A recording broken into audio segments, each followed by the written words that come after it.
A'udzubillahi minasyaitonirrajim. Bismillahirrahmanirrahim. Assalamualaikum warahmatullahi wabarakatuh. Waalaikumsalam. Alhamdulillahi rabbil alamin. Hamdan lillah, salatan wa salaman ala rasulillah. Sayyidina wa maulana wa habibina wa syafi'ina Muhammad ibni Abdillah wa ala alihi wa ashabihi awliyaillah. Rabbi syrah li sadri wa yassir li amri wa hlul 'uqdatam min lisani yafqahu qawli. Allahumma iftah alaina hikmataka wa syur alaina min khazaini rahmatika ya arhamar rahimin. Alhamdulillah, terlebih dahulu kami mengucapkan jutaan terima kasih kepada Al-Fadhil Ustaz Syed Muhammad Nur Hisham Al-Idrus, subhanallah, selaku moderator pada malam ini, merupakan seorang ilmuwan, seorang tokoh agamawan pendakwah yang kita kenali. Sebelum kami ni dikenali, Ustaz lebih dahulu menjadi guru kami, subhanallah. Seterusnya kita juga ingin mengucapkan jutaan terima kasih kepada pihak Yadim, kan, Yayasan Dakwah Islam Malaysia, selaku penganjur program kita pada malam ini. Dan untuk pengetahuan semua, Yadim konsisten dan istiqamah melakukan dan menganjurkan pelbagai program-program agama, program-program dakwah, program-program kebajikan, dan salah satunya adalah program yang disusun dimoderatorkan oleh Ustaz Syed Muhammad Nur Hisham Al-Idrus bersama dengan ramai pendakwah hampir setiap minggu secara istiqamah. Dan itu satu cabaran yang hebat sebenarnya bila Ustaz Syed Nur Hisham menggalas tanggungjawab mencari penceramah. Saya sendiri tengok macam mana susah payah Ustaz bila penceramah bertukar dan sebagainya, Masya Allah. Seterusnya saya ingin mengucapkan jutaan terima kasih kepada Ustaz Tuan Haji Nasruddin bin Hassan selaku YDP Yadim, yang dipertua Yadim. Banyak cabaran dan ujian yang ditempuh oleh YDP Yadim Ustaz Tuan Haji Nasruddin bin Hassan, dari sudut cabaran peribadi, dari sudut cabaran politik, dari sudut cabaran dakwah dan sebagainya. Dan kita tahu ini zaman akhir zaman, fitnah akhir zaman semakin rancak, begitu juga dengan kerja-kerja dakwah perlu dirancakkan. Seterusnya, terima kasih kepada warga kerja Yadim yang betul-betul menjayakan program malam ini di sebalik tabir, walaupun tidak dilihat, tidak diketahui oleh manusia, tetapi Allah Maha mengetahui. Seterusnya, kepada semua penonton yang dikasihi, yang dihormati sekalian, Masya Allah. Dik mungkin boleh rapatkan sikit Instagram. Ustaz, kita ni bersiaran secara langsung serentak melalui memang kita ada bergabung Yadim, kan, kita gabung lebih kurang dalam 1.3K. Kemudian kita ada juga bersama kita di Instagram campur 1.3, 1.4 ni lebih kurang sekarang dalam 2000K lah, kan, sekarang dalam 2000. Jadi kita mengharapkan semoga semakin bertambah dengan kerjasama dan tolong menolong. At-ta'awanu 'alal birri wat taqwa. Kita saling tolong menolong di atas jalan kebaikan dan jalan ketakwaan, iaitu menyebarkan majlis ilmu. Subhanallah. Dan tajuk yang kita pilih pada malam ini, tuan-puan sekalian, tersungkur di pintu neraka. Tersungkur di pintu neraka. Memang itu tajuk yang saya sendiri berikan kepada Al-Fadhil Ustaz. Ia susulan daripada saya membaca sebuah kitab Dosa-Dosa Besar. Dosa-Dosa Besar oleh penterjemah Syekh Ahmad Semaid, oleh Imam Al-Hafiz Muhammad bin Ahmad bin Usman Al-Zahabi. Ini antara kitab yang masyhur, kan, menjadi rujukan bagi umat Islam. Kalau dalam bahasa Arabnya Al-Kabair, iaitu dosa-dosa besar. Jadi nampak tak tanda-tanda banyak tu, kan. Nak baca semua tu Ustaz, tanda-tanda ni mungkin sampai pukul 2 pagi lah baru habis ni. 2 pagi bukan malam ni, 2 pagi esok, 2 pagi malam besok. Gitu. Subhanallah. Saya sendiri secara peribadi memang tak Encik balik ke Encik tunggu saya? Balik dulu. Subhanallah. Tuan-puan yang dimati Allah sekalian, ini kitab yang saya kira wajib ada di setiap rumah dan dibaca oleh seorang suami terutamanya, untuk memastikan ada tak senarai-senarai dosa besar yang dirujuk, yang diambil daripada dalil-dalil nas yang sahih, Al-Quran dan juga hadis Nabi, ada tak kita dan ahli keluarga kita buat. Sebab bila sebut Al-Kabair, dosa-dosa besar, ia adalah datangnya dalam bentuk ancaman daripada Allah berkaitan dengan neraka.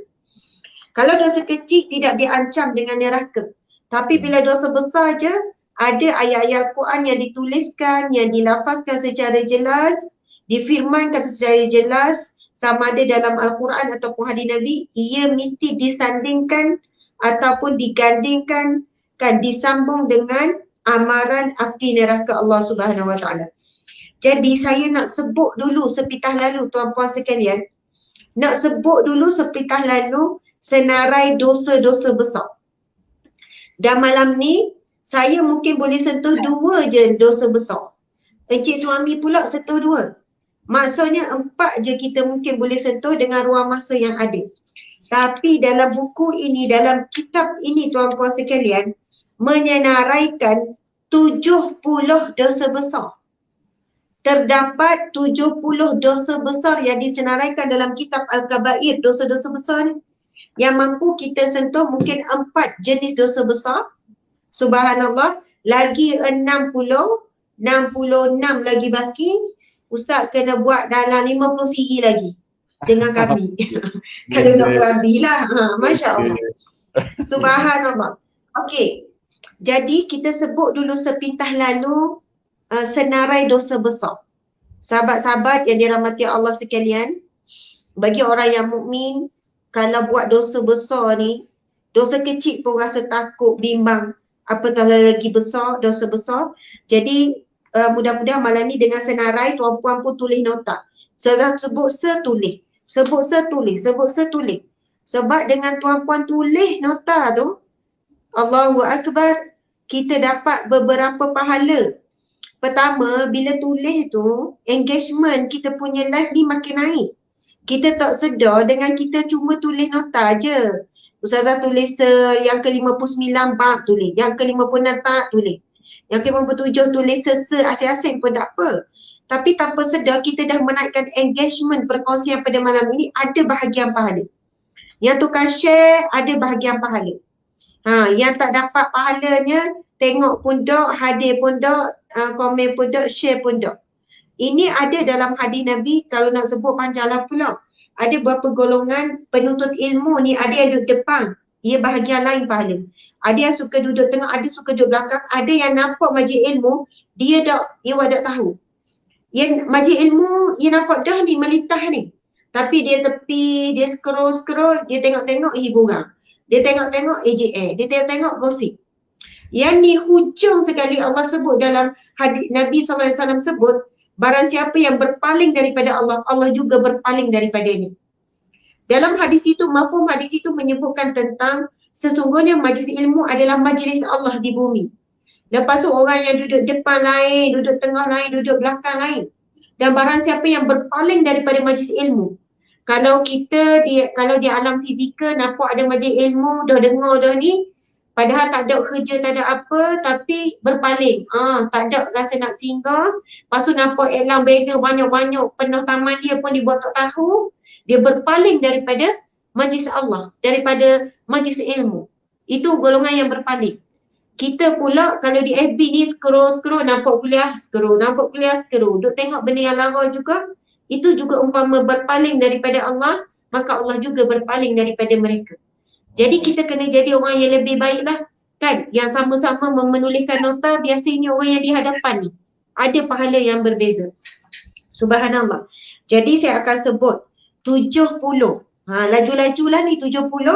Tapi insya-Allah kita cuba jangan buat 70 walaupun kita tak sempat nak kupas semua. Dosa besar yang pertama iaitu menyekutukan Allah, yakni syirik. Dosa besar yang kedua, membunuh jiwa, bunuh manusia. Yang ketiga, dosa besar yang ketiga iaitu sihir. Dosa besar yang ketiga iaitu sihir. Dosa besar yang keempat, meninggalkan salat. Dosa besar yang kelima, menahan. Ya. Ustazah, maknanya Ustazah sebut Ustazah nak baca senarai semua tu, kita minta dia orang tulis di ruangan komen apa yang Ustazah sebut tu, kan? Tulis sekali dengan nombor. Tulis dengan nombor siapa cukup 70. Maksudnya tulis di ruangan komen. Tulis di nota masing-masing lepas habis ceramah. Kita tulis dulu di ruangan komen. Sebab lepas ni tuan puan sekalian, dah habis live ni pun ada orang tengok selepas ni, esok lusa. Dan masa orang tu tengok, dia baca komen tuan puan sekalian tulis nota tu. Jadi kita dapat pahala bila orang baca nota kita tulis. Satu lagi, bukan saja tulis ni, bukan perbuatan sia-sia. Jari kita esok ni jadi saksi depan Allah.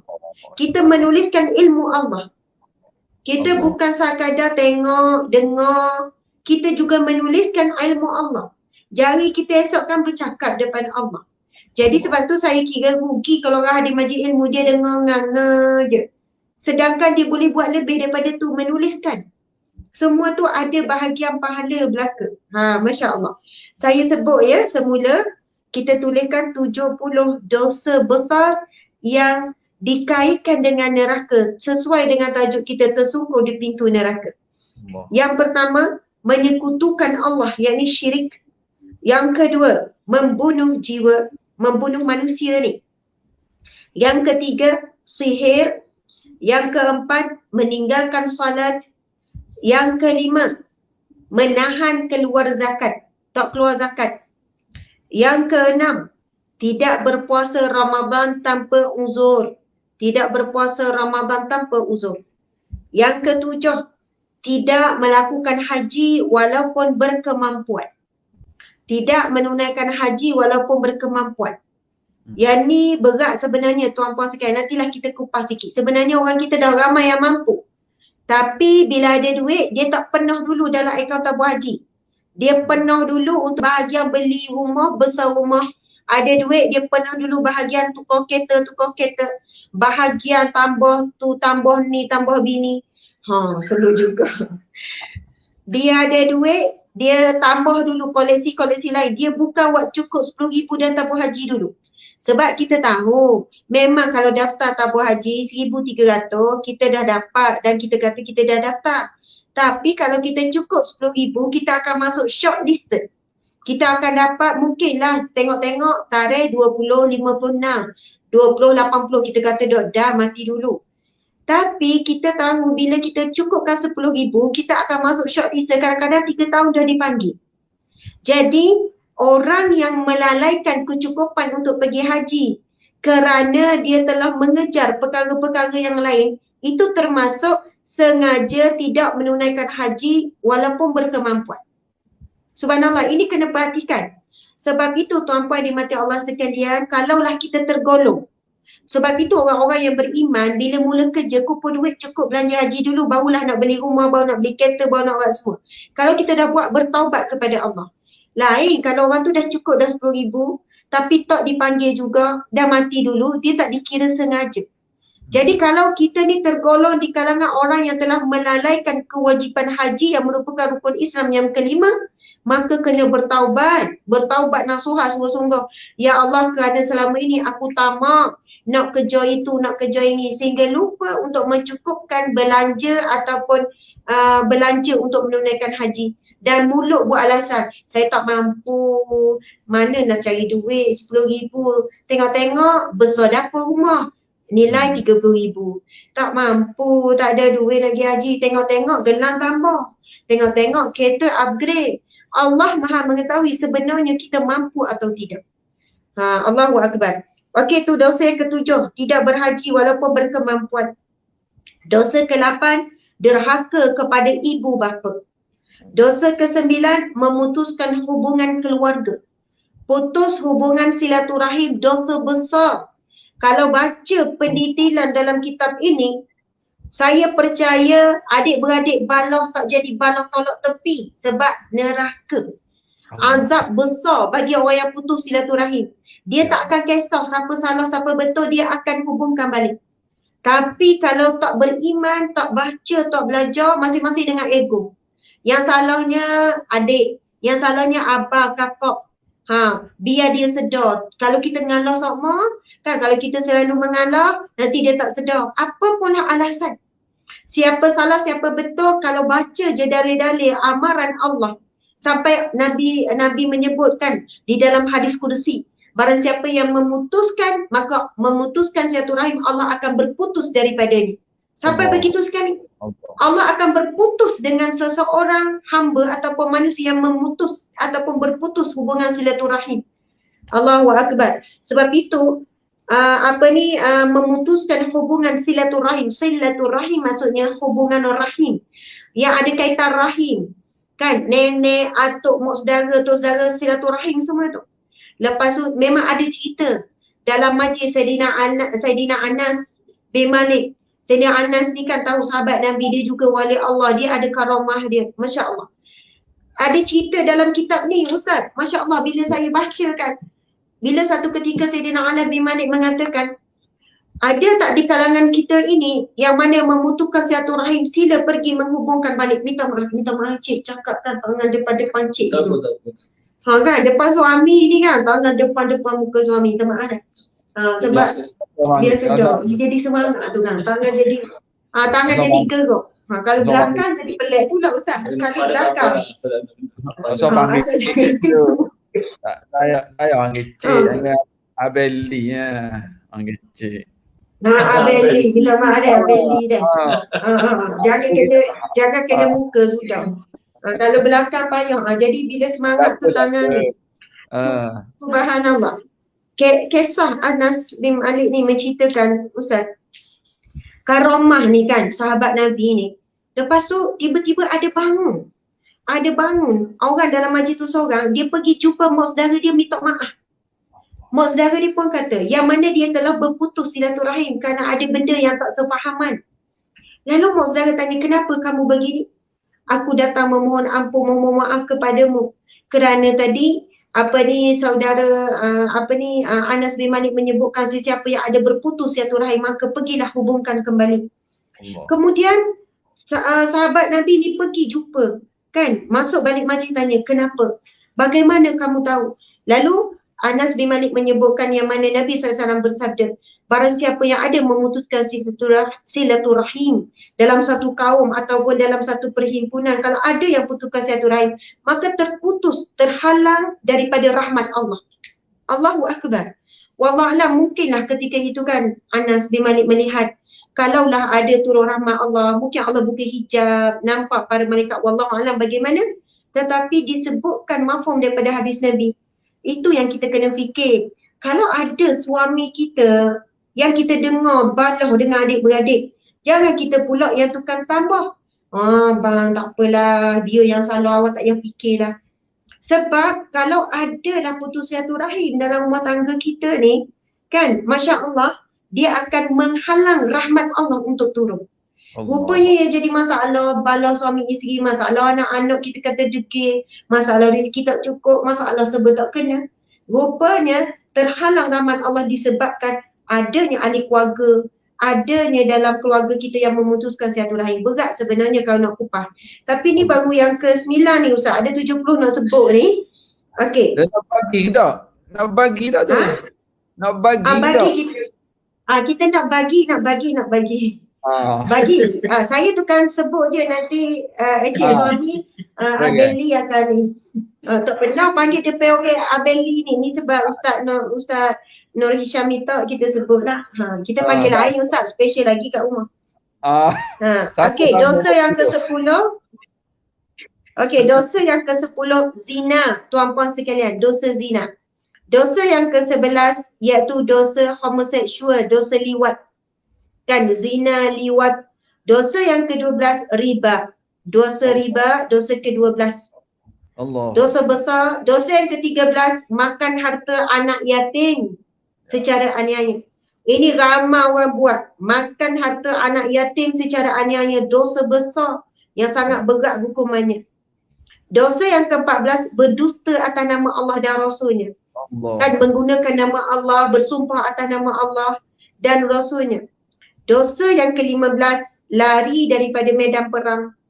Kalau kita sekarang medan jihad, medan dakwah, medan perjuangan. Saya kan pernah lah sebut macam ke Tok Guru, ke para Tok Guru lah. Saya kata macam nak berhenti. Macam kata saya nak tumpu balik kepada kerja-kerja di rumah, usuri rumah. Maksudnya kerja sebagai ibu. Saya disebutkan oleh guru ni, berdosa kalau Ustazah lari daripada medan dakwah. Ini jihad, Allah dah pilih Ustazah. Allah dah pilih Ustazah dan suami sekian-sekian. Mungkin tingkat orang lain mungkin tak sampai berdosa. Tapi kalau dah sampai satu tahap yang mana Allah berikan kepercayaan, Allah berikan pengaruh yang boleh menegur orang, menyuruh kepada kebaikan, kemungkaran. Yang mana Allah berikan kemasyhuran ini bukan satu anugerah tapi amanah. Bila kamu faham ini amanah, kamu tak akan lari daripada amanah. Allahu Akbar. Jadi kalau tinggalkan kerana tak tahan dengan kejian, makian, fitnah, hinaan manusia, maksudnya selama ni dakwah buat bukan kerana Allah, buat kerana manusia, itu namanya syirik. Subhanallah. Syirik ada, riak ada. Jadi memang berdosa kalau nak tinggal. Ini jihad, medan perang masing-masing. Di Malaysia tak ada angkat pedang, tapi kita angkat kebenaran, kita angkat suara kita kan, kita angkat tulisan kita. Allahu Akbar. Okey, dosa yang ke-16, pemimpin yang penipu, pemimpin yang zalim, itu berdosa besar. Dosa ke-18, menggunakan saksi palsu ataupun kita jadi saksi palsu. Orang suruh kita jadi saksi sekian-sekian, dibayar 10,000, kita pun jadilah saksi palsu, dosa yang besar. Kemudian dosa yang ke-19, minuman keras, minum arak.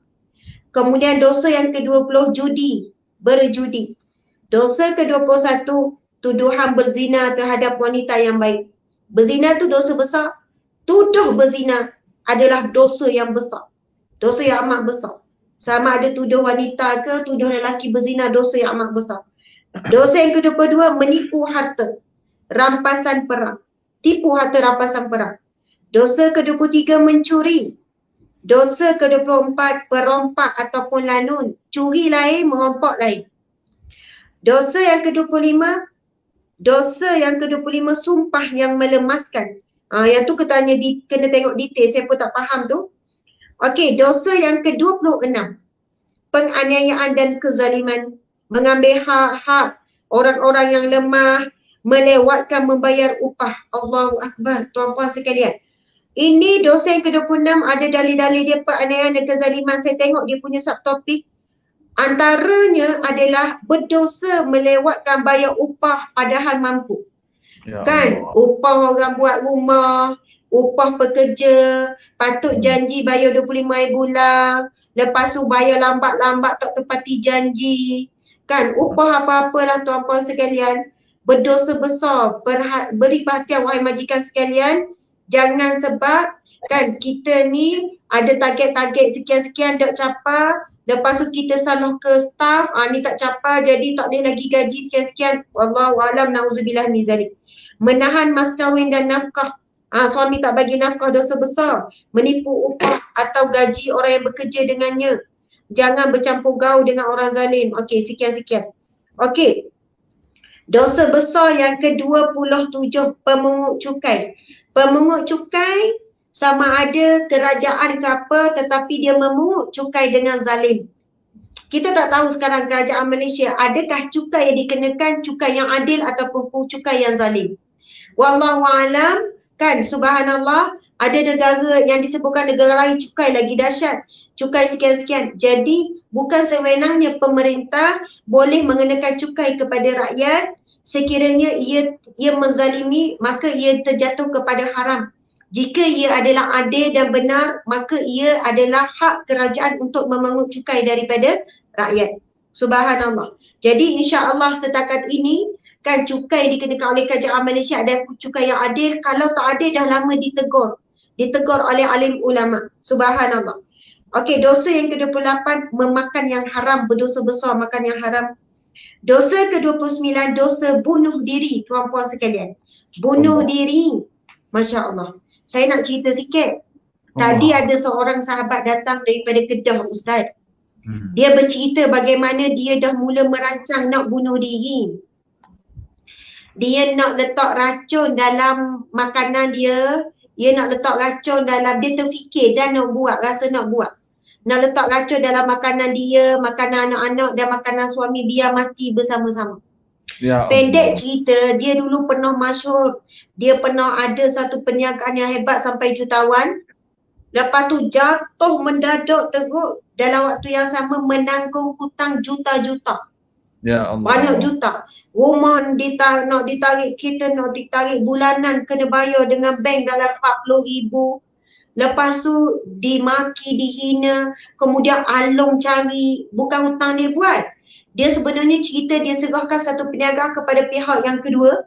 Pihak kedua ni memang mengambil, buat macam-macam penganiayaan dan atas nama dia suami isteri buat pinjaman Along pula sampai Along ugut bunuh dan sebagainya. Maksudnya tekanan demi tekanan dihadapi, subhanallah, sampai terfikir untuk bunuh diri. Memang ramai orang terfikir bunuh diri ni, kita faham, subhanallah.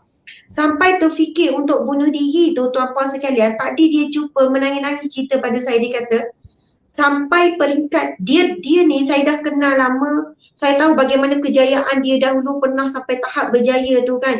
Masuk surat khabar, keluar, ada juga masuk TV tak silap, keluar radio sana sini, orang temu ramah dengan kejayaan dia. Ustaz jangan mikirlah, jangan teka-teka lah siapa tu kan. Jadi subhanallah, pendek cerita, dia kata dia pergi jumpa seorang tok guru di Kedah. Allahu Akbar. Dia jumpa seorang tok guru di Kedah. Tok guru tu pun tanya soalan pendek je Ustaz. Tapi saya bila dengar jawapan tok guru ni, saya kata hebat tok guru ni jawab. Tok guru ni tanya berapa hutang, berapa hutang dengan bank, berapa hutang, campur hutang bank. Dia kata 3 juta kena bayar. Hutang 3 juta. Lepas tu Ustaz tahu tak tok guru tu jawab apa? Tak apa ke saya cakap banyak? Tak apa. Tak apa? Suka solat. Subhanallah. Okey. Masya Allah. Tengah sedap. Wah, kembali. Tapi ni saya nak kita sama-sama perhatikan jawapan tok guru ni. Saya tu pun tertampau gitu dengan jawapan tok guru ni. Tok guru ni jawab, oh 3 juta. 3 juta sikit, tak banyak mana 3 juta. Tok guru ni pun orang susah, rumah kecil, tapi tok guru ni sebut 3 juta tak banyak mana, dia kata. Bagi sebelah mata tu, bagi sebelah mata, dia kata bagi sebelah mata, mari sini saya jual. Sebab ada orang boleh beli sebelah mata tu dengan harga 3 juta bahkan lebih. Macam mana nak jual tak sebelah biji mata? Kita buat iklan, dia kata saya pun ada boleh berhubung dengan pihak-pihak. Kita jual lah sebelah biji mata sebab ada orang kaya yang selaput mata dia dah rosak, dia nak tukar. 3 juta bagi orang kaya yang ada ratus juta tak heran nak beli. Mungkin ada pihak-pihak yang ni, kalau tak ubi mata, ubi ni, bagi buah pinggang ke sebelah, kita jual lah. Dia kata bila tok guru tu sebut gitu, dia kata ya Allah, Masya Allah. mata yang Allah bagi percuma ni, Masya Allah, mata Allah bagi percuma selama ini, Allah Maha Kaya, Allah bagi percuma, nilainya lebih besar daripada 3 juta. Allah. Buah pinggang yang Allah bagi, paru-paru, jantung Allah bagi percuma selama ni, semuanya Allah bagi percuma. Nak kata Allah tu Maha Kaya, Allah bagi percuma. Tapi kalau manusia nak jual organ, orang akan beli 3 juta ada, 5 juta ada, 10 juta ada. Lepas tu Tugu ni kata, kalau kamu rasa besarlah 3 juta tu, kan, besar 3 juta sampai kamu rasa nak bunuh diri apa, sampai tak ada iman, mata yang Allah bagi kepada kamu percuma tu tak ada nilai, juta-juta banyak mana tak ada nilai. Nak kata Allah tu Maha Kaya. Jadi kena yakin kalau Allah boleh bagi percuma mata apa semua ni, kan, suara yang kamu keluarkan tu tak ada nilai, peti suara tu tak ada nilai, tak ada orang boleh jual peti suara ni, tak sanggup walaupun orang tawarkan 10 juta. Jadi apa sangat untuk Allah bantu kamu nak selesaikan hutang 3 juta. Kalau Allah boleh bagi percuma semua. Allah. Lepas tu Tok Guru tu tegur kepada dia. Tok Guru kata, 2 je masalah kamu ni. Pertama, kamu kufur dengan Allah. Yang kedua, kamu kufur dengan nikmat Allah bagi sebab kamu niat untuk bunuh diri. Kamu nak padamkan dengan sekelip mata, kamu nak matikan mata, lidah, telinga kamu ni dengan bunuh diri, kamu nak cabut nyawa. Kamu kufur dengan nikmat Allah. Yang kedua, kamu syirik. Dia kata, dia cerita pada saya, Ustazah Tok Guru ni tegur saya 2 perkara. Kamu kufur dan kamu syirik. Bila dia tanya, kenapa kata saya syirik? Sebab selama ni kamu bertuhankan diri sendiri. Masa kamu maju dulu, masa kamu ni, kamu sebut itu usaha kamu, itu kilang kamu, itu idea kamu, itu susah payah kamu. Sekarang Allah ambil sekelip mata seperti mana Allah beri, Allah ambil. Allah boleh beri semula, tapi Allah nak ajar kamu telah membesarkan, bertuhankan diri kamu. Kamu puji diri kamu dulu. Kamu tak nampak Allah ketika itu. Kamu nampak kamu. Sifat keakuan. Ya Allah. Dia kata bila Allah tarik tu, dia kata memang dia duduk menyalahkan. Dia salahkan orang tu, dia salahkan Allah, dia salahkan sekian-sekian, dia salahkan diri sendiri. Dia kata kenapa kamu duduk salah-salahkan orang sana, orang tu yang menipu, orang tu yang khianat kamu. Sedangkan semua kilang yang kamu miliki dulu, semua harta kamu miliki tu adalah milik Allah. Jadi kamu mensyirikkan Allah seolahnya kamu rasa itu semua daripada kamu, bukan daripada Allah. Itu syirik. Dan kamu kufur dengan segala nikmat bila jatuh begini, kan kamu lupa dah nikmat yang Allah beri, kamu kenyang, kamu kaya dulu berapa tahun. Jadi bila Allah uji macam ni, kamu kufur segala nikmat yang Allah pernah beri, kamu menafikan sampai kamu rasa tak mampu nak hidup lagi. Dan pendek cerita Ustaz, dia mari hari ni dengan senyum je, dia kata Ustazah. Dia kata memang Allah bila faham tu, dan tu guru ni dia pesan, dia kata selama sebulan 40 hari gitulah, jangan tinggal solat taubat, solat hajat, tahajud, kemudian Masya Allah jangan tinggal baca Alam Nashrah setiap malam sebelum tidur 100 berapa kali entah tu guru ni bagi 141 kali. Adalah beberapa jumlah baca Alam Nashrah. Kita tahu surah tu adalah untuk melapangkan dada dan mempermudahkan urusan.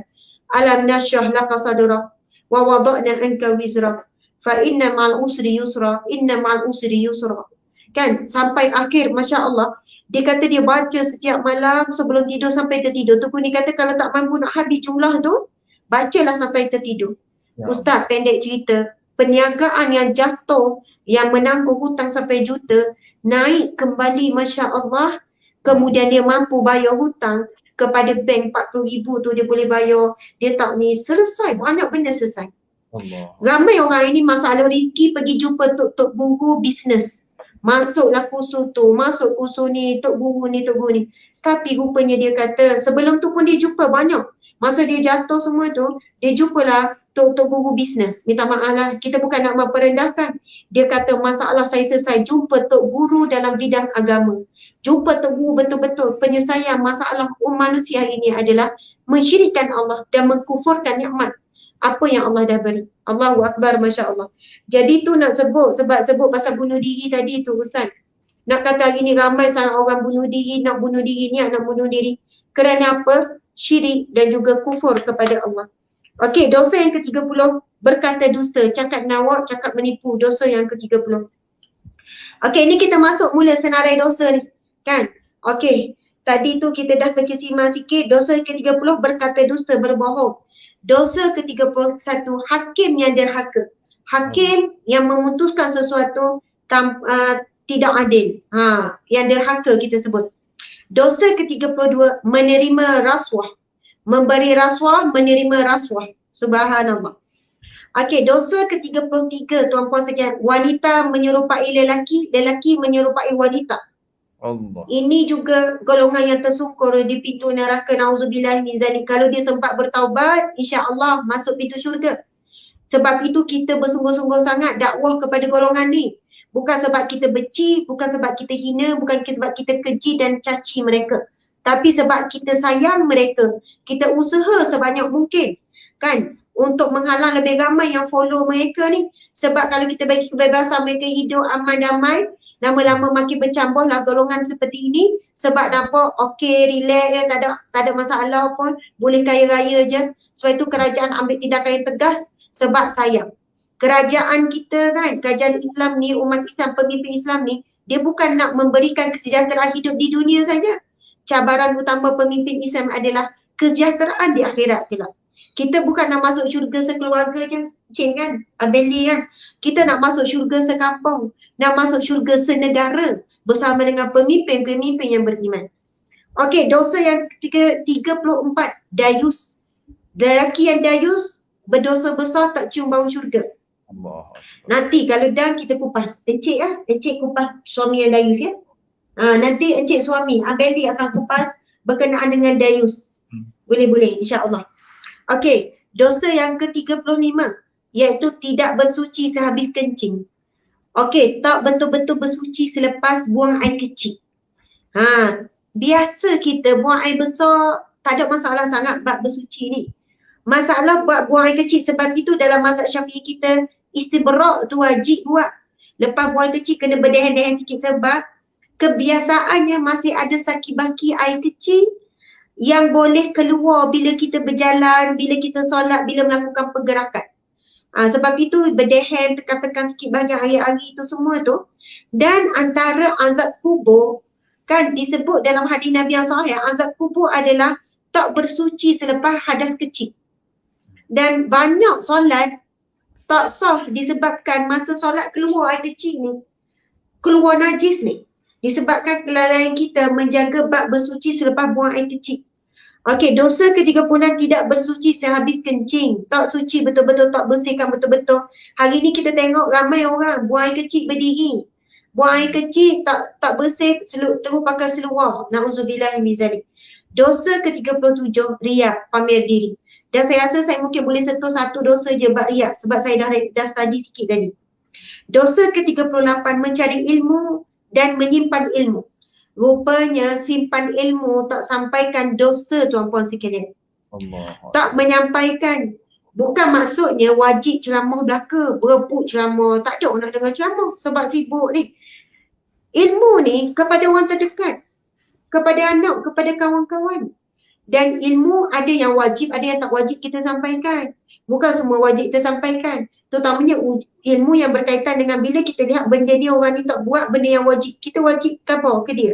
Kita wajib bagi tahu dia. Ilmu yang haram, perkara yang haram dan nampak orang tu buat haram, wajib kita bagi tahu. Mungkin orang tu tak tahu benda tu haram. Okey, jadi menyimpan ilmu bagi orang yang alim dan mampu menyampaikan ilmu, ia merupakan satu dosa. Dosa yang ke-39, khianat. Kan, khianat, Masya Allah. Dosa ke-40, mengungkit-ungkit pemberian. Saya dah study juga tadi yang ni dan saya rasa takut. Rupanya bila kita sedekah, kita buat kebaikan, kita ngungkit-ngungkit dosa. Ada disebut dalam hadis Nabi. Disebut dalam firman Allah. Bagi tolong ke adik-beradik, tolonglah adik. Contohnya tolong Kak Ngoh ke kan. Lepas tu, kemudian adalah benda yang kita rasa kecil hati dengan Kak Ngoh. Kita pun ungkit balik. Kak Ngoh lupa ke dulu masa Kak Ngoh susah, siapa buat tolong Kak Ngoh? Kak Ngoh lupa ke gini-gini? Allahu Akbar. Mengungkit-ngungkit pemberian, mengungkit-ngungkit sedekah adalah satu dosa yang besar. Allahu Akbar. Ngungkit-ngungkit, itu kalau adik-beradik, kadang dengan kawan-kawan, kadang tak ngungkit depan, ngungkit belakang. Kadang kita, pemberian sedekah kita tuan-puan sekalian akan diuji. Contoh begini kan, kita tolonglah kawan kita, namanya Siti. Masa Siti susah dulu kita tolong, sampailah Siti tu senang. Sampai lepas 5 tahun dah kita berlalu, dah kita tolong dia. Lepas 5 tahun dah cerita. Kita pula susah, kita pula nak pergi minta tolong dengan Siti. Allah uji kita, Siti tak mahu tolong kita. Siti tak nak menolong kita. Masa tu mungkin kita takkan teruji, kita bercakap di belakang Siti. Dulu masa Siti tu susah, aku yang tolong dia. Tapi sekarang Siti tu dah lupa diri. Bila aku susah, dia tak mau tolong. Aku tak reda apa yang aku beri dulu. Contoh, kita mengungkit pemberian dan sedekah kita. Sama ada di hadapan orang tu ataupun di belakang. Sama ada menyakiti berdepan ataupun menyakiti di belakang. Menyakiti di belakang bermaksud, bila kita sebut dengan orang lain, orang tu pun mula benci Siti. Orang mula tak suka Siti. Orang mula bersangka buruk dengan Siti. Tak kenal Siti pun jadi tak suka Siti. Jadi tuan-puan sekalian kena ingat, bila kita dah sedekah, kalau kita rasa mengungkit, kita masa tu sebenarnya rasa kita yang beri, bukan Allah yang beri. Hakikatnya bila kita sedekah sesuatu kepada orang, itu dah jadi milik dia. Dan memang itu rezeki dia melalui kita. Kita perantaraan saja. Sebab itu bila kita beri sesuatu kepada orang, kita kena mati dengan ayat. Kan kalau saya bagi pada Encik, Abeli ambillah telefon ni. Mungkin Abeli akan sebut ke saya, terima kasih banyak, Masya Allah baiknya lah sekian-sekian. Kita mati dengan ayat, ni memang bahagian rezeki Allah tetapkan untuk Abeli. Saya perantaraan saja. Ni bukan hak saya, hak milik Allah. Memang Allah takdirkan ni untuk Abeli. Saya perantaraan saja. Seolahnya kita tak mahu orang tu rasa terhutang budi sangat dengan kita. Saya kata banyakkan syukur kepada Allah. Memang walaupun nampak macam saya yang beri daripada harta saya, hakikatnya memang Allah dah tetap dah rezeki ni untuk kamu. Jadi besok kalau datanglah ujian, tiba-tiba Abeli lupa ke kita deh. Tiba-tibalah kawan tu lupakan kita, orang yang kita pernah tolong lupakan, kita tak akan ungkit. Sebab kita dah mati dah, itu memang hak dia, rezeki dia, kita perantaraan saja. Jadi tuan-puan sekalian, tolong ingat, jangan mengungkit pemberian sebab itu ada termasuk dalam bab dosa yang besar.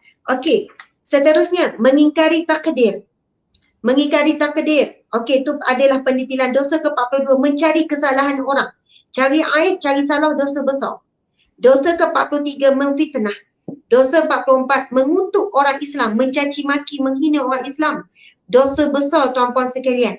Menghina maksiat itu tak apa. Menghina pelaku maksiat, mengeji, menghina itu dosa besar.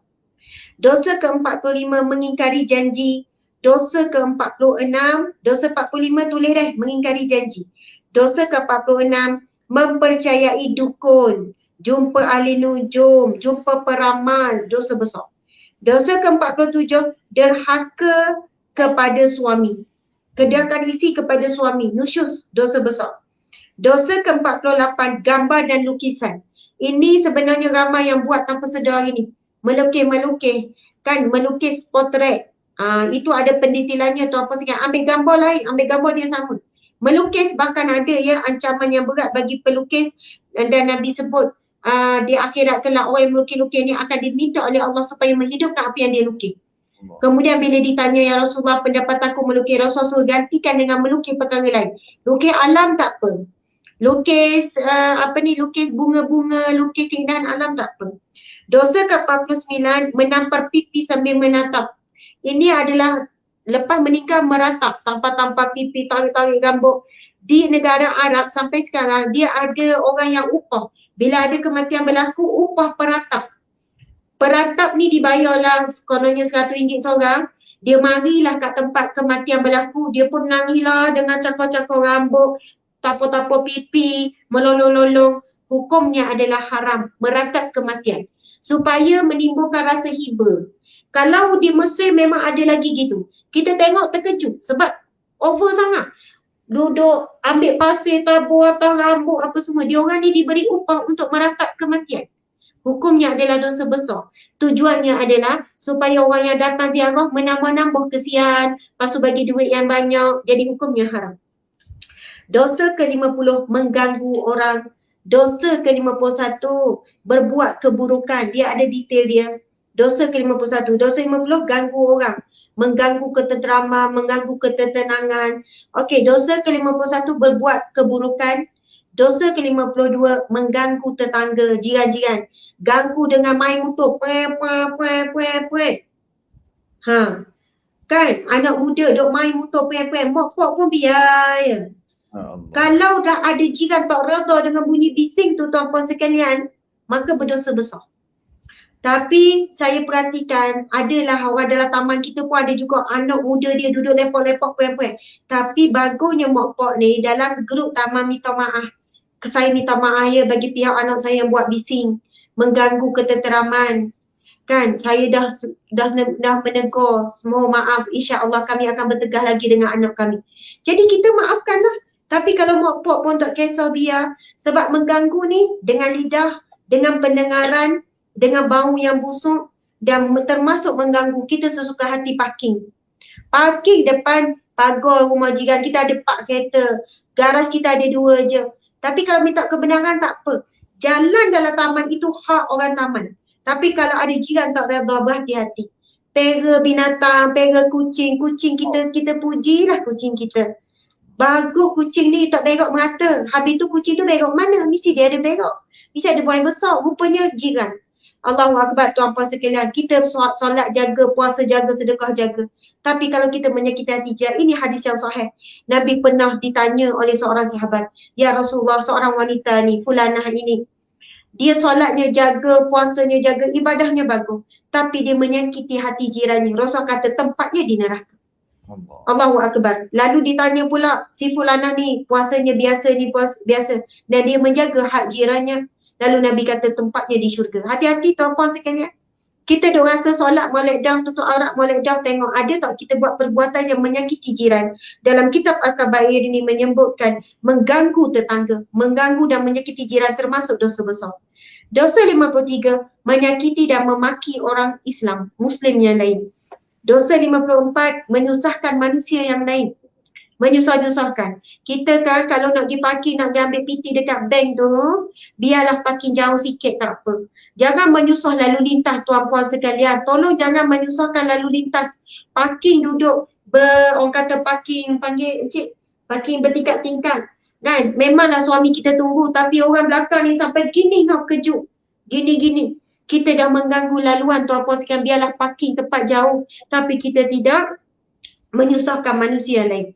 Dosa ke-55, melaburkan pakaian dalam erti sombong. Menyombongkan diri dengan melaburkan pakaian. Itu ada hadis Nabi Sahih tentang dosa besar ni. Dosa ke-56, memakai sutera dan emas bagi lelaki. Dosa ke-57, seorang hamba yang melarikan diri daripada Tuan. Ataupun pekerja lari daripada Tuan. Kan? Bukannya majikan je berdosa kalau tak tunaikan hak. Pekerja juga kan dibayar gaji molek apa semua lari. Kan sama ada dia tu apa ni tukang apa ni orang gaji ke dan sebagainya. Okey, dosa ke-58, menyembelih untuk selain daripada Allah. Sembelih untuk diberikan kepada berhala dan sebagainya, untuk buat apa-apa jampi ke, buat pengeras ke. Nauzubillah. Dosa 59, mengaku ayah yang bukan ayah. Ni kenapa tak jelas daripada tadi? Okey Ustazah, okey. Kita ada 3,800 mengaku ayah. Okey, mengaku ayah ada berapa orang Ustaz? Kita total di semua 3,800, masya-Allah.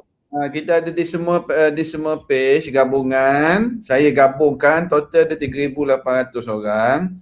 Ini peranan sahabat-sahabat kita yang menonton. Bagaimana Ustazah sebut tadi, bila dia orang engagement itu, dia orang komen, dia orang tag, dia orang share. Jadi sama-sama kita berkongsi pahala. Ustazah sambung lagi, sila. Teruskan. Subhanallah. Okey, subhanallah, betul. Kita semua ada bahagian pahala masing-masing. Kalau campur dengan Instagram dalam 1,000 lebih Ustaz. Jadi lebih kurang dari 5,000 lebih lah pada malam ini. Allahu Akbar. Okey, saya sambung sikit lagi. Dosa ke-59, mengaku ayah orang yang bukan ayah. Ini yang berlaku hari ini, yang bila dah terlanjur dan mengandung, kemudian kahwin, tuan-puan sekalian, lepas tu tak berterus terang bahawa anak itu anak di luar nikah. Tuan-puan sekalian, walaupun anak tu lahir dalam tempoh lebih 6 bulan, tapi kalau terbukti dan mereka tahu anak itu adalah benih yang telah berlaku sebelum nikah, sebelum nikah, terlanjur, lepas tu tahu mengandung, lepas tu turun nikah, anak tu tetap tak boleh dibin ataupun bintikan kepada ayah. Tapi tak dicerita dan mengaku ayah kepada orang yang bukan ayah, dan kesan esok bila akad nikah tu tanpa sekian tak sah nikah anak tu. Nauzubillah, saya pengalaman dulu handle banyak sangat kes, hakim faradkan nikah, anak ni lepas dapat 4 orang anak dah baru tahu dia ni anak luar nikah. Allah. Barulah ayah ni dah tua, dah nak mati, baru dah terus terang pada anak. Dan dulu ayah ni lah jadi wali. Kan, barulah tahu anak ni dah keluar. Yang namanya anak wati syubhah. 4 orang anak tu maksudnya anak diragui. Statusnya anak wati syubhah tapi bukan anak luar nikah. Dan mereka kena akad nikah balik dengan wali hakim. Dan tu cerita dulu ni, kes-kes saya dulu buat. Master saya memang bab farad nikah, kan. Pernikahan yang dibubarkan oleh hakim, kes-kes yang seperti ni. Jadi saya dibuka file di mahkamah syariah, jumpa banyak kes. Dan hari ini, keadaan ini semakin berleluasa kerana zina semakin berleluasa. Jadi tuan-puan sekian, berdosa besar mengaku ayah orang yang bukan ayah. Dosa yang amat besar. Sebab kemudaratan dia sangat besar. Dosa ke-60, berdebat dan memusuhi orang. Hari ini kita tengok ramai orang Islam suka berdebat. Macam-macam isu, semua benda nak berdebat. Payah sangat nak hormati apa yang diputuskan contohnya oleh kerajaan, diputuskan oleh fatwa, diputuskan oleh ahli jawatan kuasa fatwa. Nak berdebat kerja. Kan, berdebat benda yang tak sepatutnya. Dan ada dalam keadaan tertentu perdebatan menjadikan satu perkara yang berdosa. Kalau kita fikir, kita tak rasa suka berdebat. Dan saya suka membaca satu hadis Nabi SAW. Nabi SAW bersabda, barang siapa yang meninggalkan perdebatan dalam keadaan dia salah. Dia tinggalkan berdebat, dia memang salah. Sebab ramai orang dia dah terus terang dia salah, tapi dia susah nak tinggal berdebat. Sebab ego, dia dah tahu dah dia salah. Tapi ego, sebab dia tak mahu kalah, jadi dia berdebat juga. Walaupun dah jelas orang bagi hujah sekian-sekian, orang bagi penerangan, orang bagi penjelasan, dia nak debat juga. Nabi sebut barang siapa yang meninggalkan perdebatan dalam keadaan dia salah, akan dibinakan rumah di syurga, di pinggir-pinggir syurga. Maksudnya di syurga yang bawah sikit lah, tapi masuk syurga. Dan barang siapa yang meninggalkan perdebatan dalam keadaan dia benar, dia betul. Tapi sebab tak mau panjang cerita, tak mau debat, tak mau balah, dia benar. Sebab tak mahu keburukan yang lebih dahsyat, maka akan dibina baginya istana di syurga yang tertinggi. Subhanallah. Ya Allah. Nak bagi tahunya tuan-puan sekalian, besarnya kedudukan dan pahala orang yang meninggalkan perdebatan yang tidak ada keuntungan. Tapi kalau perdebatan itu diperlukan supaya memberi pencerahan, itu tak termasuk perdebatan yang tercela. Tapi yang jadi isu masyarakat kita hari ini, berdebat yang tercela. Subhanallah. Jadi orang yang meninggalkan perdebatan dalam keadaan dia salah, diberi pahala yang besar sehingga kan dibinakan rumah di syurga, di pinggir-pinggir syurga, di syurga yang di bawah, peringkat bawah. Tapi siapa yang meninggalkan perdebatan, kan, dalam keadaan dia di pihak yang benar, tetapi kerana ada keburukan yang lebih besar kalau dia meneruskan perdebatan tersebut, maka akan dibinakan baginya istana di syurga yang tertinggi. Dia bukan cerita pasal debat luar, suami isteri ni, balah, debat. Kan, suami isteri balah. Walaupun kita ni isteri rasa kita betul ni, kita nak pertahankan. Tetapi kalau kita teruskan, suami akan kecil hati. Kan, suami akan mula sekian-sekian rasa macam tak dihormati. Walaupun kita betul, tuan-puan sekalian, tak apa, kita tak teruskan. Ya bang, okey bang. Walaupun dalam hati tu dah puas hati, tapi kita tinggalkan. Suami pun sama, kadang-kadang rasa sekian-sekian. Allahu Akbar. Ini di antara kadang-kadang kita tak perasan, kita tak sedar. Berdebat juga dan memusuhi orang merupakan satu dosa yang besar. Dosa 61, enggan memberikan kelebihan air. Ada air, ada pula jiran yang tercukup air, maka termasuk dalam dosa besar sebab air adalah keperluan asas. Mesti ada hadis Nabi berkenaan dengan ni. Dan ia kias kepada perkara-perkara yang lain. Dan itu disebutkan memang amaran keras kalau ada jiran yang lapar dan kadang kita kenyang, itu satu amaran yang keras. Dosa 62, mengurangi takaran timbangan. Penjual kan kata sekian-sekian tapi dia mengurangkan jumlah, itu dosa yang besar. Dosa 63, merasa aman daripada kemurkaan Allah. Allah bagi perintah ini haram, rasa tenang, rasa okey. Dosa ke-64, mengganggu para wali. Siapa yang mengganggu alim ulama, mencaci maki alim ulama, para wali Allah. Kan wali Allah ini wakil-wakil. Kan al-ulama'u warisatul anbiya, ulama ini pewaris anbiya, menghina, mencaci maki para wali Allah, para alim ulama, subhanallah, itu satu dosa yang besar. Kalaulah berdosa memaki umat Islam, memaki muslim yang lain, tingkatan dosa memaki, hamu dan mencerca dan menghina para alim ulama ia lagi besar tingkatan dia. Kita tengok hari ini, contoh kerana faktor politik, orang mampu menghina dan mencaci maki alim ulama.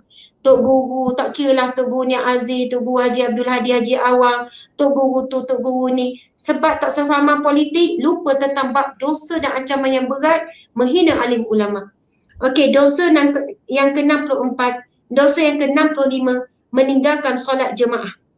Ini ada perbincangan ulama. Peringkat mana yang menjadi dosa yang meninggalkan solat jemaah? Dosa 66, meninggalkan solat Jumaat tanpa uzur. Allahu Akbar. Yang kita bimbang hari ni, masjid dah dibuka, dah muat, dah boleh pergi dah. Tapi masih lagi yang ramai beralasan ni kan COVID semua apa. Sedangkan subhanallah, ia ada satu dosa yang besar. Dosa 67, anasir bahaya dalam wasiat. Wasiat, kemudian ada kepentingan, tak berlaku adil, boleh jadi dosa besar. Wasiat sebab tak nak anak ni kita tak berapa suka. Sebab apa, anak ni banyak tegur kita benda yang tak betul, tegur kita pun kecil hati tak mau bagi. Anak ni suka puji-puji, kita mula tak berlaku adil dalam wasiat. Na'udzubillah, kita dalam keadaan melakukan dosa besar. Ya. Anasir bahaya dalam wasiat. Dosa 68, tipu helah, buat tipu helah. Kan? pada rasuah, tipu helah, kata hadiah, tipu helah apa pun. Dosa ke-69 mengintip rahsia orang Islam, intip-intip rahsia dan sebagainya. Dosa ke-70, dosa 69 memang ada hadis sahih tuan-puan sekalian. Orang yang suka mengintip dan mencuri dengar, orang ada berbual, dia curi dengar dengan tujuan cerita tu untuk disebarkan apa semua, akan dituang dengan tembaga daripada api neraka. Tembaga cair dalam telinganya dengan tembaga. Ini hadis sahih tuan-puan sekalian, saya pernah kongsi. Orang yang suka mencuri dengar, mengintip-ngintip dengan tujuan yang buruk. Kan kadang tu orang dalam pejabat, orang tu tengah cakap telefon dengan tok laki dia intip-intip nak dengar cakap apa, kemudian dia sebarkan. Nauzubillahi min zalik. Masya-Allah, hukumnya adalah berdosa besar, bahkan diancam dengan akan diletakkan dengan tembaga cair daripada api neraka. Tapi kalau suami intip dengan perbualan isteri dengan niat untuk kebaikan, tak apa. Isteri pula dengar kenapa suami bisik-bisik ni, cakap pula dalam tandah ni. Itu dalam fasa apa? Untuk berhati-hati dan juga bimbang, kot suami buat benda tak molek, isteri buat benda tak molek. Ibu bapa mengintip anak, itu cerita lain. Itu dalam bab tanggungjawab menjaga. Isteri tanggungjawab jaga suami, suami tanggungjawab isteri. Ini kepada orang yang tak ada kaitan kita nak mengintip aib. Na'udzubillah min zalik. Dan dosa yang ke-70, dosa yang terakhir dalam kitab Al-Kabair ini ialah mencela para sahabat dan ahli bait. Kan mencela Nabi, mencela para sahabat, mencela ahli bait, mencela siapa-siapa, itu adalah dosa yang besar. Ustaz, saya kira itulah bahagian saya, tetapi tuan-puan sekalian janganlah left group lagi. Tiba-tiba Ustazah dah tutup, masing-masing dalam left group. Sebab insya-Allah kita akan dengarkan daripada Al-Fadhil Encik Suami kan kupasan satu dosa yang akan dipilih oleh Encik Suami. Masya-Allah, untuk kita sama-sama fahami. Saya mohon maaf semua sebab terlebih panjang. Minta maaf Ustaz, terima kasih kepada para pendengar sekalian. Saya rasa Ustaz, saya sekadar tu. Tak ada dah bahagian saya, bahagian Cik Suami betul bahagian Ustaz pula. Gini. Masya-Allah, alhamdulillah. Wallahu a'lam. Sekejap. Dia sekarang ni kena sekarang ni moderator Ustazah, Menuntut je lah. Ustazah menuntut. Sekarang ni dia atas moderator Ustazah. Sekarang ni kita persilakan Ustaz Tengku Fadli untuk sambung. Kemudian Ustazah Asma sambung buat kesimpulan selepas ni. Gitu. Sebab dia minum air dah. Okey, atas moderator. Okey. Atas moderator. Alhamdulillah Ustazah, kita total di stream yak saya ni ada sekitar sebab minum air dah. Alhamdulillah. Masya-Allah. Ada sekitar 4,000 orang bersama kita live dalam pelbagai page. Kita totalkan di sini, alhamdulillah. YDP Yadim pun ada sekali dan sahabat-sahabat yang menonton. Sementara Ustazah minum air, sementara Ustaz Tengku Fadli nak mulakan. Boleh tak sahabat-sahabat yang menonton tulis kejap di ruangan komen sedang menonton dari mana? Boleh tak? Sedang menonton dari mana, tulis. Kita nak tengok penonton-penonton kita dari mana malam ni. Dan saya rasa malam ni saya seronok jadi moderator malam ni. Maknanya rasa seronok dengar Ustazah baca satu persatu 70 dosa besar tersebut. Jadi sekarang saya persilakan Ustaz Tengku Fadli untuk ulas salah satu daripada apa yang nak diulas. Kemudian nanti Ustazah sambung sikit lagi, Ustazah buat penutup. Silakan Ustaz Tengku Fadli. Fadal. Tersalah tekan. Tersalah tekan. InsyaAllah. Subhanallah, ramai sahabat-sahabat yang menonton. Dari Kota Baru, dari Kajan, dari Port Tuyu, dari Perlis, dari Pahang. InsyaAllah mungkin di pihak Ustazah ada masalah teknikal sikit. Alhamdulillah dari Bangsa, dari Rawang, dari Alok Setiak, dari Singapura, dari Kota Baru, alhamdulillah. Dari Shah Alam, Pendang. Okey, jadi sekarang ni saya persilakan Ustaz Tengku Fadli untuk sambung sikit lagi. Kemudian Ustazah sambung sebagai penutup. Fadal, Ustaz Tengku Fadli.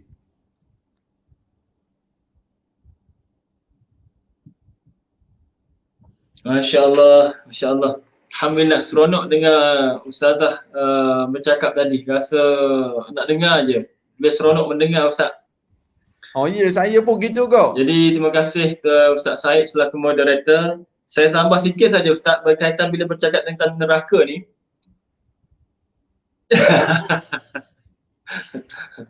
Okey. Apa ni, bila bercakap tentang neraka, Ustazah telah menggariskan antara 70 dosa besar yang mana melayakkan diri kita ni untuk dicampakkan oleh Allah Subhanahu Wa Taala ke dalam neraka. Sedikit sebanyak saya ingin berkongsi bagaimana gambaran hukuman yang Allah berikan, Allah timpakan, Allah azabkan kepada mereka yang telah dimasukkan, dicampakkan ke dalam neraka. Sebagaimana Allah firmankan dalam surah Al-Munafiqun, Allah berfirman, "Wa man khaffat mawazinuhu fa ulaika alladziina khasiru anfusahum fi jahannam khalidun." Maksudnya, dan barang siapa yang ringan timbangan kebajikannya, maka mereka itulah orang-orang yang merugikan dirinya sendiri, mereka kekal di dalam neraka Jahannam. Masya Allah. Dan Allah memberi kita sedikit ketakutan ataupun memberi sedikit motivasi kepada kita agar menjauhi neraka ni. Bila mana kata Allah kata tadi dalam surah Munafiqun tu selama-lamanya, maka Allah beri sedikit motivasi kepada kita ni, jangan masuk ke neraka, kena jauhi neraka. Bila mana Allah menerangkan dalam surah Al-Waqi'ah bermula ayat 41. Allah berfirman, "A'udzubillahi minasyaitonirrajim wa ashabus shimali ma ashabus shimal fi samumin wa hamim wa zillim min yahmum." Maksudnya, dan puak kiri itu, Allah dah ceritakan dalam surah Waqi'ah sebelum tu, ayat orang-orang sebelah kanan, golongan kanan dan orang terdahulu yang masuk syurga, mereka dilayan oleh bidadari Ustazah. Kemudian mereka dapat layanan minum air dan sebagainya, tempat singgah sana dan sebagainya. Tapi Allah jelaskan juga bagaimana kesan ataupun hukuman kepada mereka yang dimasukkan dalam neraka tu. Allah kata apa dalam surah ayat 41 tadi? Dan puak kiri itu, adakah seksanya keadaan puak kiri itu? Mereka diseksa dalam angin yang membakar dan air yang menggelogok. Oh, Masya Allah. Kita kena air dalam dunia ni sikit, tapi sakitnya tak terkata. Bayangkan kalau kita direbus ataupun dibakar dalam api angin yang sangat membakar itu, memang kita tak boleh gambarkan betapa dahsyatnya azab neraka itu. Kemudian serta naungan dari asapnya hitam. Kemudian Allah juga jelaskan sebagaimana Ustazah jelaskan tadi dalam surah yang sama, dalam ayat yang ke-46, "A'udzubillahi minasyaitonirrajim wa kanu yusirruna 'alal hinsil 'azim." Maksudnya, dan mereka pula sentiasa melakukan dosa yang besar. Maksudnya, antara ciri-ciri penghuni neraka adalah mereka yang sentiasa melakukan dosa-dosa yang besar. Di samping mereka dilalaikan, ayat sebelum ini mereka lalai dengan nikmat dunia. Kemudian lalai mereka itu kerana mereka yakin bahawa suatu hari nanti mereka tidak dibangkitkan lagi di akhirat kelak. Lalu mereka bermewah-mewahan, lupa segala-galanya. Kemudian saya nak akhiri sedikit perkongsian pada kali ini adalah berkenaan dari mana Apa akhir jangan laju sangat. insya-Allah. Kemudian Allah kata apa? Bukan itu saja, Allah hukumkan orang yang masuk dalam neraka ini dengan ayat yang ke-52. A'udzubillahi minasyaitonirrajim. La'akiluna min syajarin min zaqqum. Maksudnya kemudian sesungguhnya kamu tetap akan memakan pada hari itu dari sebatang pokok, iaitu pokok yang zakum. Pokok zakum, di mana pokok ni adalah pokok yang sangat pahit buah dia. Masya Allah, tak terbayanglah kepahitan tu dan sangat kita tak sanggup makan buah tersebut. Dan banyak lagi lah azab-azab yang lain yang Allah jelaskan dalam surah Al-Waqi'ah ini. Antaranya adalah 54, ayat 54, Allah berfirman, "A'udzubillahi minasyaitonirrajim. Fasharibuna 'alaihi minal hamim." Maksudnya, selepas itu kamu akan meminum pula dari air yang panas dan menggelogok. Bayangkan hari tuan-tuan, benda ni sebenarnya satu ketakutan yang mana pada satu sudut pula adalah memotivasikan diri kita, jangan pergi neraka. Jangan kita cuba-cuba berangan-angan untuk melakukan dosa besar kerana balasannya adalah azab yang sangat pedih. Lalu kita rasa alangkah indahnya, alangkah baiknya kita melakukan sesuatu yang baik. Kerana setiap kebaikan kita buat walaupun kecil, insya-Allah Allah perlihatkan di akhirat kelak. Dan orang yang baik adalah orang yang baik, banyak timbangan. Orang yang banyak melakukan kebaikan, maka timbangan amalan kebaikannya akan jadi berat. Dan barang siapa yang berat timbangan amalan kebaikannya, dia akan jadi orang yang berjaya. Dan orang yang berjaya adalah orang yang ditempatkan di syurga, insya-Allah. ayat munafikun tadi sebelum dia Allah ceritakan macam mana kelebihan orang yang berat timbangan amalan kebaikan dia, lalu dia jadi menjadi orang yang berjaya. InsyaAllah semoga kita digolongkan di kalangan orang-orang yang berjaya.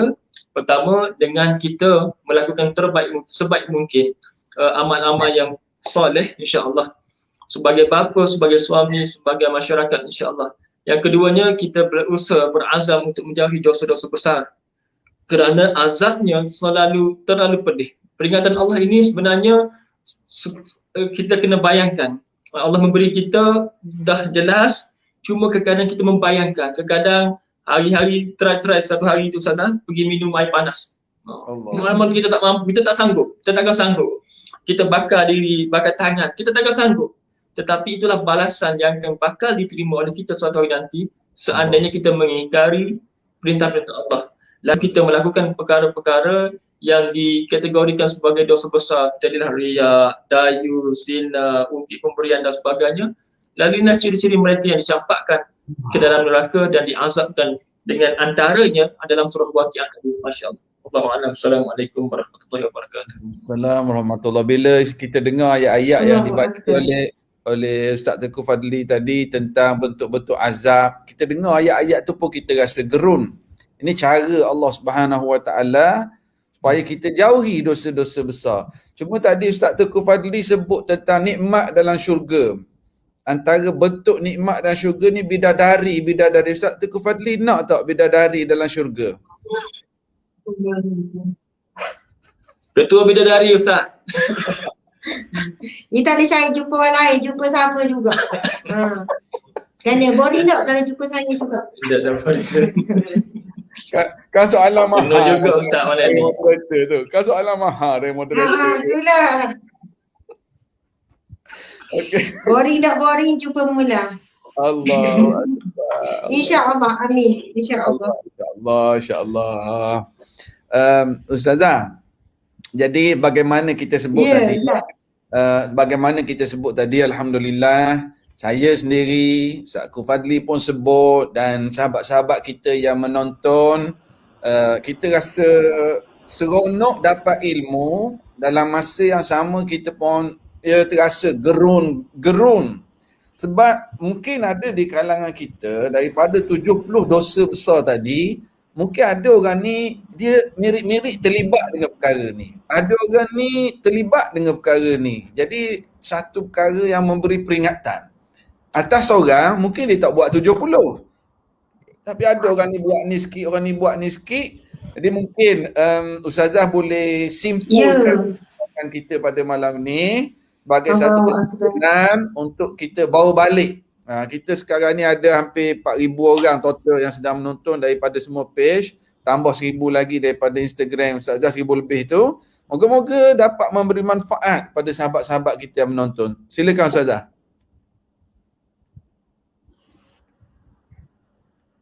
Allahu Akbar, subhanallah. Muslimin muslimat dan mati Allah sekalian. Untuk kesimpulan ni, pertama, tuan-puan dan mati Allah sekalian,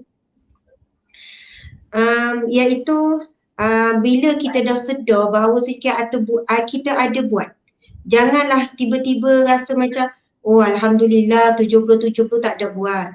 Siapa yang rasa gitu, awal-awal lagi dia dosa. Allah. Maksudnya merasa tidak berdosa tu pun satu dosa. Allahu Akbar. Kerana memang Nabi dah sebut, al-insanu la yakhlu 'anil khata'i wa nisyan. Manusia ni tak sunyi daripada buat salah, buat dosa dan juga lupa. Jadi sebab itu wujudnya istighfar.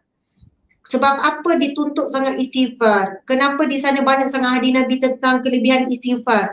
Sampai dijanjikan Allah, orang yang al-mustaghfirin ni kan, diberikan rezeki, diberikan syurga, diturunkan air hujan daripada langit, ditambahkan tanaman-tanaman daripada istighfar. Masya Allah. Okey.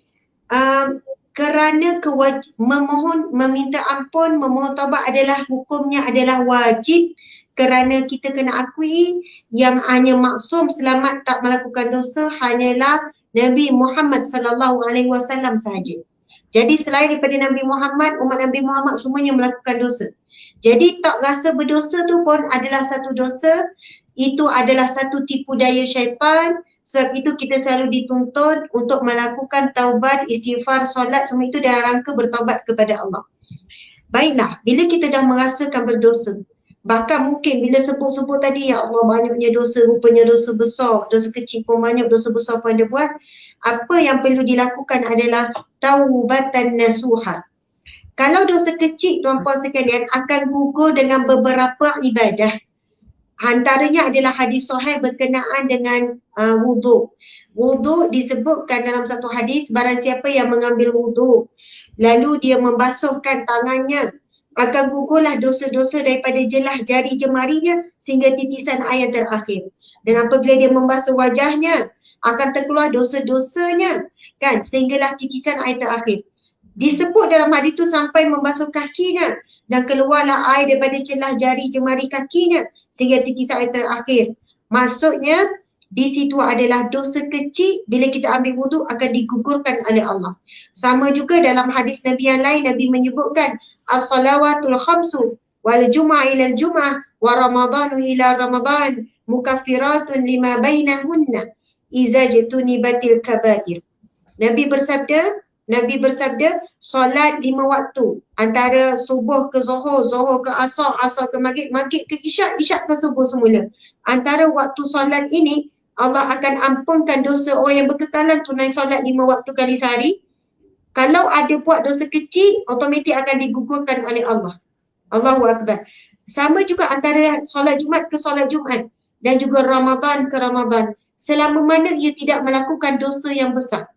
Jadi kalau dosa kecil, kita bukan kena senang hati, susah hati juga. Subhanallah, tuan-puan sekalian, saya pernah baca dalam satu kitab tasawuf. Masya Allah. Ditanyakan kepada ulama ni tentang bab dosa kecil. Dan dia yang bertanya dia macam ambil mudah dengan dosa kecil. Lalu ulama ni menyebutkan satu kalimah, satu kata-kata yang sangat menusuk hati. Bila saya baca, saya kata Allah dalamnya.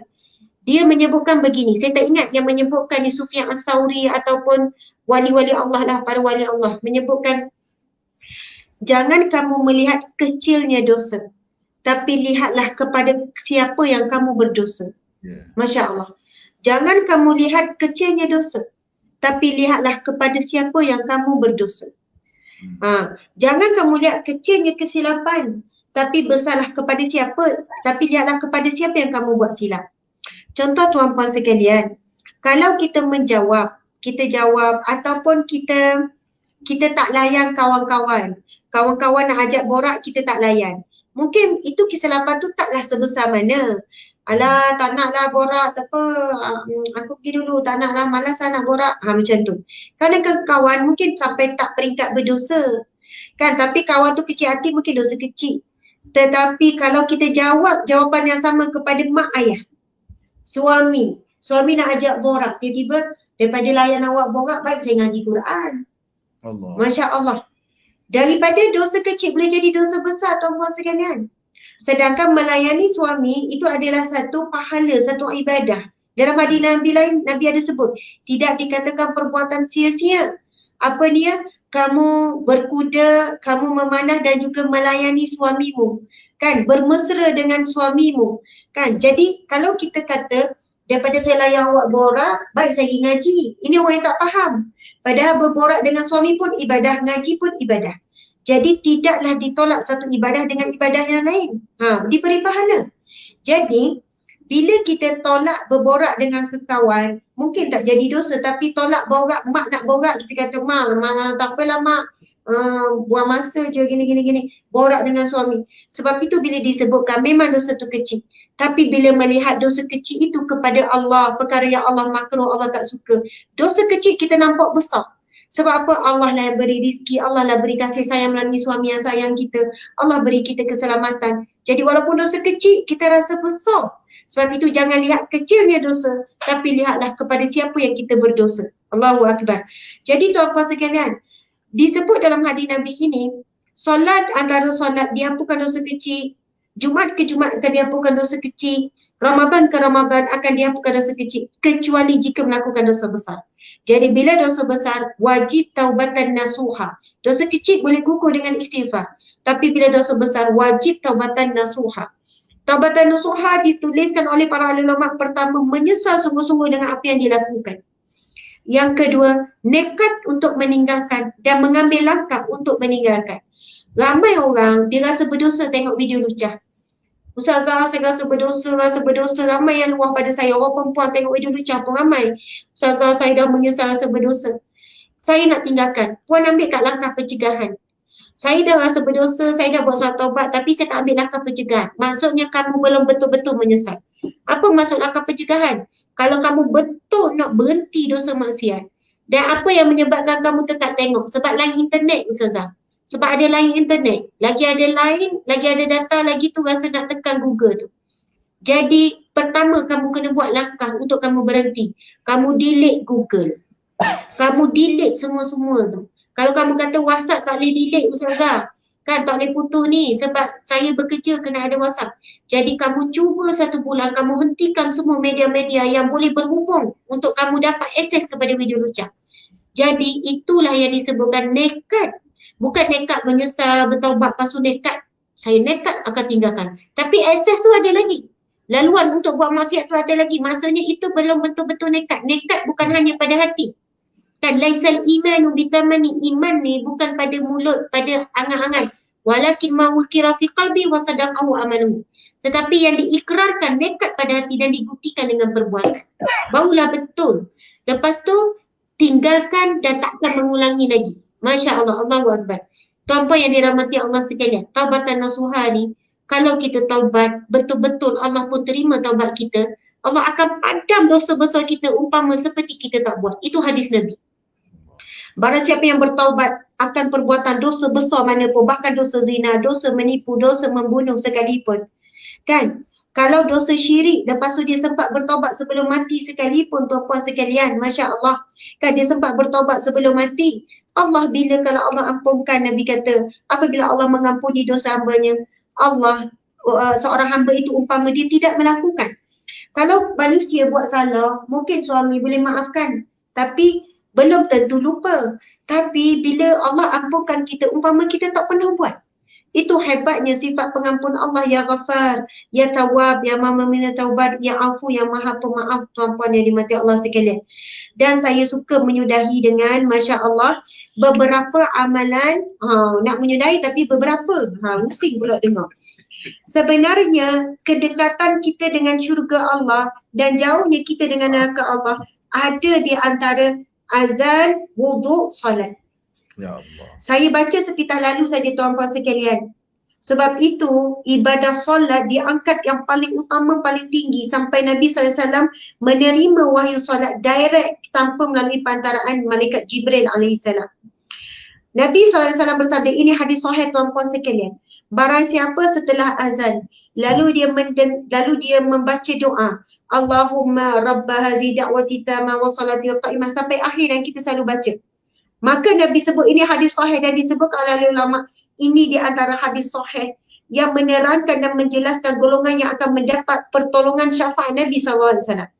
Nabi bersabda, barang siapa setelah azan lalu membaca doa Allahumma rabba hazi da'wati tamah wa salatil qa'imah sampai habis tu, yang selalu kita tengok lepas TV azan ada baca, radio pun ada ulang.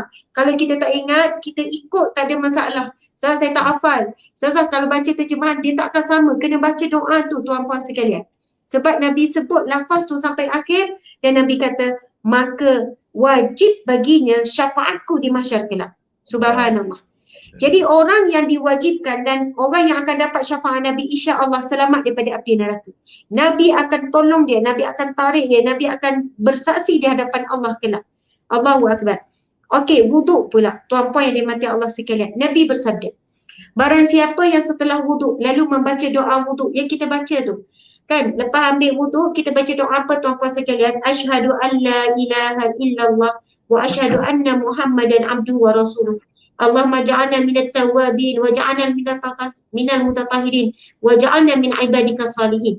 Walaupun ada dua matan hadis, ada yang kata cukup sekadar syahadah, ada yang daripada riwayat lain dia sambung doa tu. Jadi tuan-puan sekalian, Nabi sebut maka akan dibuka baginya 8 pintu syurga. Ya. Tadi azan dapat syafaat Nabi. Bila wuduk, dibuka 8 pintu syurga, tuan-puan dirahmati Allah sekalian. Boleh cari lafaz matan hadis tu. Ia bukan hadis dhaif, dia bertaraf hasan ataupun sahih.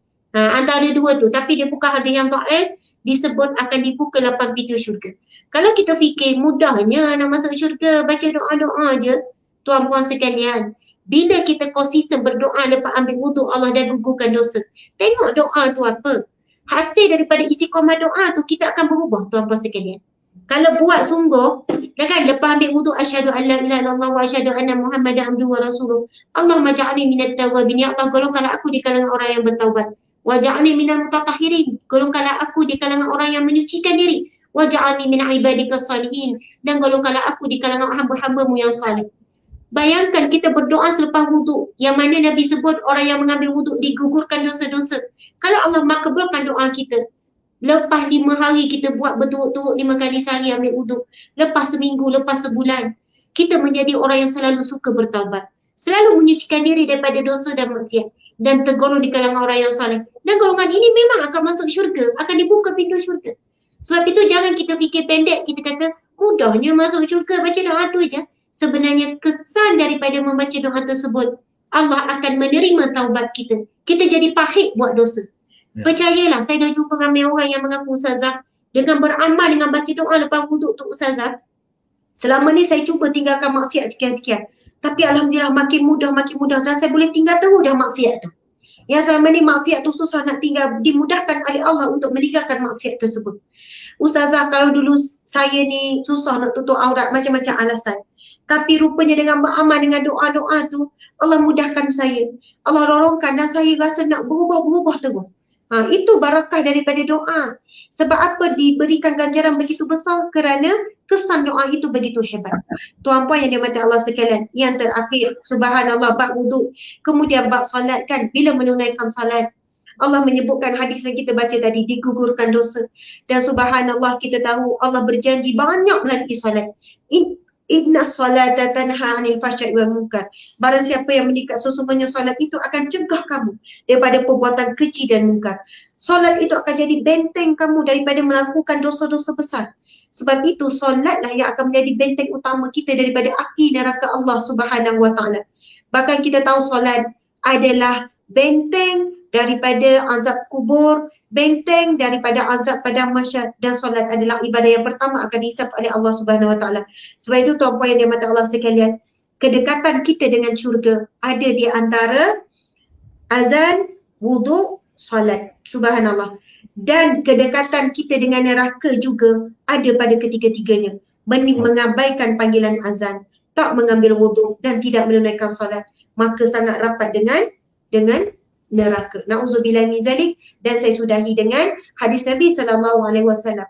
Barang siapa yang setelah, ini hadis sahih tuan-puan sekalian, barang siapa setelah solat fardu 5 waktu, lepas solat fardu 5 waktu, lalu membaca ayatul kursi. Subhanallah. Mungkin tadi yang solat isya ada yang tak baca ayatul kursi. Nabi sebut, barang siapa yang setelah solat fardu 5 waktu lalu membaca ayatul kursi, maka tidak ada yang boleh menghalang antara dirinya dengan syurga melainkan maut. Maksudnya, betapa dekatnya dia dengan syurga asbab dia membaca ayatul kursi itu, yang menjadikan dia tak boleh masuk syurga sebab dia tak mati lagi, dia masih hidup. Ya Allah. Tetapi bila dia mati, orang yang beramal dengan ayatul kursi selepas solat fardu ini, sebaik dia mati, dia akan beralih ke alam syurga walaupun belum masuk syurga betul, tetapi kuburnya sudah menjadi ibarat taman-taman syurga. Subhanallah. Jadi sebagai penutup, mari sama-sama kita baca ayatul kursi sama-sama tuan-puan sekalian. Mungkin isyak tadi kan nak masuk cepat-cepat online ni, jadi tak sempat baca ayatul kursi. Sama-sama kita baca, dipimpin oleh Al-Fadhil Ustaz Nur Hisham. Saya mohon maaf salah dan silap. Terima kasih kepada semua. Saya sayang semua kerana Allah, kerana Rasulullah sallallahu alaihi wasallam. Terima kasih kepada pihak Yadim. Terima kasih kepada semua yang hadir yang memberi sokongan kepada kerja dakwah. InsyaAllah di sini malam ini kita bertemu. Allah menjadi saksi. Para malaikat mencatat kehadiran kita semua. Dan Allah ya Jami akan mengumpulkan kita kembali di syurganya. Amin ya Rabbal Alamin. Kita baca ayat kursi sama-sama. Ustaz pimpin insyaAllah. Wabila taufiq wal hidayah. Assalamualaikum warahmatullahi wabarakatuh. A'udzubillahi minasyaitonirrajim. Allahu la ilaha illa huwal hayyul qayyum la ta'khudhuhu sinatun wa la nawm. Ustazah, kita minta sebagaimana permintaan ustazah tadi, kita minta sahabat-sahabat di tempat masing-masing juga baca sama-sama. Sahabat-sahabat jangan tengok kami je baca. Bagaimana permintaan ustazah tadi, sahabat-sahabat di tempat masing-masing juga baca. Kita baca lagi. Allahu la ilaha illa huwal hayyul qayyum la ta'khudhuhu sinatun wa la nawm lahu ma fis samawati wa ma fil ard man dhal ladzi yashfa'u 'indahu illa bi idhnihi يعلم ما بين أيديهم وما خلفهم ولا يحيطون بشيء من علمه إلا بما شاء وسع كرسيه السماوات والأرض ولا يؤوده حفظهما وهو العلي العظيم.